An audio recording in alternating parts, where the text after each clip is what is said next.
Marty. Thank you, Erica. When you empower a child to inspire, you'll be really amazed at some of the ideas that can flourish. And that's what the Bay Area Inspire Awards are all about. And that's inspiring our young people to create solutions to everyday problems facing our world today. And joining me this morning to talk about that is our career expert, Kim McNicholas. Kim, good morning. Thanks for joining us this morning. Good morning. So early. Yeah, it is. Tell us a little bit about the Inspire Awards. Well, the Bay Area Inspire Awards, it's part of the Oakland-based Philanthropic Ventures Fund, and they offer up to $10,000 in awards to young people between the ages of 18 and 30 who live in Alameda and San Francisco counties who have innovative ideas to improve social equity, and they can't do it without the funding, of course. And this was their first year, actually. They were hoping for 5 awards, and they ended up giving out 6. That's fantastic. Why do you think these awards are so important for young people? Well, to quote Thomas Jefferson, you know I love quoting people, if you want something that you've never had, then you must be willing to do something you've never done. And I think that young people especially, they have this fresh perspective and unjaded approach to the world, and they're not programmed, and so they're more, they use their imaginations. They just believe that anything and everything is possible. For a lot of them, can't isn't in their vocabulary. Exactly. Tell us a little bit about the winners. So I believe we have the graphic, so you can take a look at your screen. We're going to pull up a graphic with, we have 6 winners. There we go. We have quite a few that you want to take a look at, including Holly Murchison. They're the first 3. And let's bring up the other 3 that we have. There you go. There you go.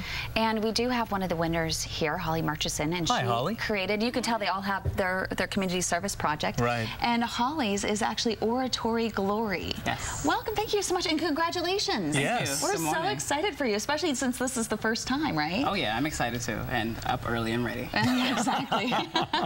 So tell us a little bit about Oratory Glory. What is it? So this school year, I'll be piloting a 6-week public speaking training program. Specifically at underserved high schools and transitional age youth programs in the Bay Area. And that program is designed to help students communicate through the most critical scenarios they'll need to be prepared for in not just the evolving world, but the flourishing entrepreneurial workforce. And so throughout that program, students will learn how to communicate, but also at the end, they'll be able to train other students on doing this training as well.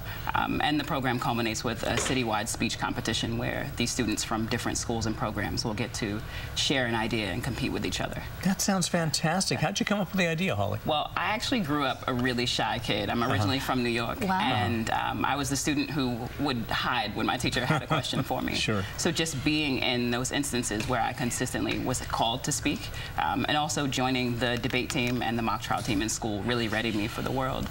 And as a rhetoric coach, over the past 3 years, I've been working with entrepreneurs, helping them to share their world-changing ideas, and also forward-thinking companies. And the biggest thing I noticed was that they didn't have any training in school to prepare them for these moments, and that's where a lot of the anxiety came from. So it became really important to me to empower people to want to activate that voice, as it's one of the most powerful tools in creating real change in the world. Right. I think you were saying that a lot of people don't even practice public speaking until they're even adults. Right. Exactly. So if we introduce it to our youth, then it becomes a lot less of a challenge as we get older. You know, one of the complaints, in fact, Kim and I talked about this last week, is that one of the issues with young people is that they tend to have a lot of slang, especially with texting and things like that, and that carries over to their everyday discussions. Did that have a lot to do with the foundation of this plan, of getting this going as well? Well, beyond the jargon that we use, like within our youth communities, I think it's just, our youth have really powerful ideas, and if we don't introduce ways that help them to hone those ideas and articulate them in ways that can carry over to different groups that they connect with, then some of those ideas really get lost. So how can the community get in and help you out? Aside from the $10,000, right? Yes. That you received, which is a lot. That's my favorite question. How can people help? So there are a number of ways. So this fall, what I'm doing is redeveloping the curriculum and creating student training toolkits. So I'm recruiting a team to help support with the build out of those pieces. And also during the spring, when we'll be piloting the training, it would be great to have people on board to partner to support the speech competition. And also I'm looking for professionals to come in during the workshops with students and talk about how communication is important in their day-to-day job, so they can see what it looks like in real-world action scenarios.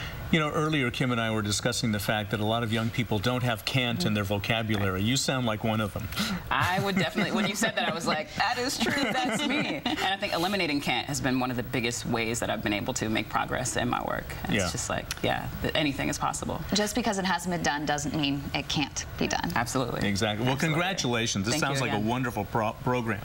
And we'd like to maybe visit with you a year down the line to see how it's going. Oh, that would be amazing. Yeah, what's your website? It's Oratory Glory. OratoryGlory.com. .com. Yes. Holly, thank you for joining us. Thank you. Thank you.